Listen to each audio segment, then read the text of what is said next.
ಮಧುಗಿರಿ ಪಟ್ಟಣದ ಹೊರವಲಯದ ಮಧುಗಿರಿ ತುಮಕೂರು ಬೈಪಾಸ್ ಮುಖ್ಯ ರಸ್ತೆ ಸಮೀಪದಲ್ಲಿರುವ ಶ್ರೀ ರಾಘವೇಂದ್ರ ಇಂಟರ್ ನ್ಯಾಷನಲ್ ಸ್ಕೂಲ್ಗೆ ಸಂಬಂಧಿಸಿದ ಶಾಲಾ ವಾಹನದಲ್ಲಿ ಶಾಲಾ ವಿದ್ಯಾರ್ಥಿಗಳು ಬಸ್ನ ಫುಟ್ ಬೋರ್ಡ್ನಲ್ಲೇ ನೇತಾಡಿಕೊಂಡು ಅಪಾಯಕಾರಿ ರೀತಿಯಲ್ಲಿ ನೇತಾಡುತ್ತಾ ಪ್ರಯಾಣ ಮಾಡಿರುವ ಫೋಟೋ ಸಾಮಾಜಿಕ ಜಾಲತಾಣಗಳಲ್ಲಿ ವೈರಲ್ ಆಗಿದೆ. ಶಾಲಾ ವಾಹನದಲ್ಲಿ ನೇತಾಡಿಕೊಂಡು ಹೋದ ದೃಶ್ಯವನ್ನು ಗಮನಿಸಿದ ಸಾರ್ವಜನಿಕರು ಕಳವಳ ವ್ಯಕ್ತಪಡಿಸಿದ್ದು, ಪ್ರಯಾಣದ ವೇಳೆ ವಿದ್ಯಾರ್ಥಿಗಳಿಗೆ ಏನಾದರೂ ಅಪಾಯ ಸಂಭವಿಸಿದರೆ ಯಾರು ಹೊಣೆ ಎಂದು ಪ್ರಶ್ನಿಸುತ್ತಿದ್ದಾರೆ. ರಾಘವೇಂದ್ರ ಇಂಟರ್ನ್ಯಾಷನಲ್ ಸ್ಕೂಲ್ ಅವ್ರದ್ದು ಬಸ್ ವ್ಯಾನಲ್ಲಿ ಸುಮಾರು ಅದು ವ್ಯಾನ್ ಕೆಪಾಸಿಟಿ ಎಷ್ಟಿದೆ ಗೊತ್ತಿಲ್ಲ, ಸೀಟ್ ಕೆಪಾಸಿಟಿ ಅದರಲ್ಲಿ 60-70ಕ್ಕೂ ಹೆಚ್ಚಿನ ವಿದ್ಯಾರ್ಥಿಗಳನ್ನ ಫುಲ್ ಒಳ್ಳೆ ಕುರಿ ತುಂಬ್ದಂಗೆ ತುಂಬಿಕೊಂಡು ಅದರಲ್ಲಿ ಡೋರಲ್ಲಿ ಆ್ಯಂಗಲ್ ಹಿಡ್ಕೊಂಡು ನೇತಾಡ್ತಿದ್ದಾರೆ ವಿದ್ಯಾರ್ಥಿಗಳು.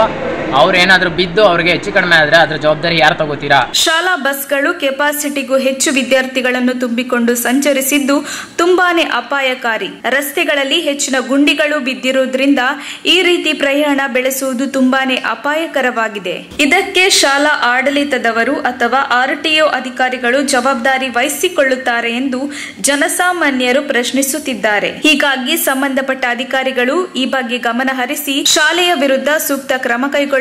ಒಂದು ವೇಳೆ ಬಸ್ಗಳ ಕೊರತೆ ಇದ್ದರೆ ಹೆಚ್ಚುವರಿ ಬಸ್ ಒದಗಿಸಿ ಮುಂದಾಗುವ ಅಪಾಯವನ್ನು ತಪ್ಪಿಸಬೇಕು ಎಂದು ಸಾರ್ವಜನಿಕರು ಆಗ್ರಹಿಸಿದ್ದಾರೆ. ವರದಿ ಅಬಿದ್, ಮಧುಗಿರಿ. ಅದು ಬಿಟ್ರೆ ರಸ್ತೆಯಲ್ಲಿ ಹಳ್ಳ ಗುಂಡಿಗಳೆಲ್ಲ ಇದಾವೆ. ಅಕ್ಕಪಕ್ಕ ಇತರ ವಾಹನಗಳು, ನಿಮ್ದೊಂದೇ ವಾಹನ ಅಲ್ಲ, ಇತರ ವಾಹನಗಳು, ದ್ವಿಚಕ್ರ ವಾಹನಗಳು ಅವೆಲ್ಲ ಬರ್ತಿರ್ತವೆ. ಬಿದ್ದು ಏನಾದರೂ ಇದಾದರೆ ಅವ್ರ ಮೇಲೆ ಹೋಗ್ತೀರಾ, ಇಲ್ಲ ಅವ್ರಿಗೆ ಯಾರು ಜವಾಬ್ದಾರಿ ಆಗ್ತಾರೆ? ಟೂ ವೀಲರ್ ಮೇಲೆ ಹುಡುಗರು ಯಾರಾದರೂ ಬಿದ್ದರೆ ಇದಕ್ಕೆ ಯಾವ ಥರ ಜವಾಬ್ದಾರಿಗಳು? RTO ಆಫೀಸರ್ ಏನು ಕಣ್ಮುಚ್ಕೊಂಡಿದ್ದೀರಾ? ಯಾವುದೇ ಅಧಿಕಾರಿಗಳು ಇದ್ರ ಬಗ್ಗೆ ಕಠಿಣವಾಗಿ ಸಾರಿಗೆ ಅಧಿಕಾರಿಗಳು ಅವ್ರ ಬಗ್ಗೆ ಕ್ರಮ ತಗೋಬೇಕಾಗಿ ವಿನಂತಿ.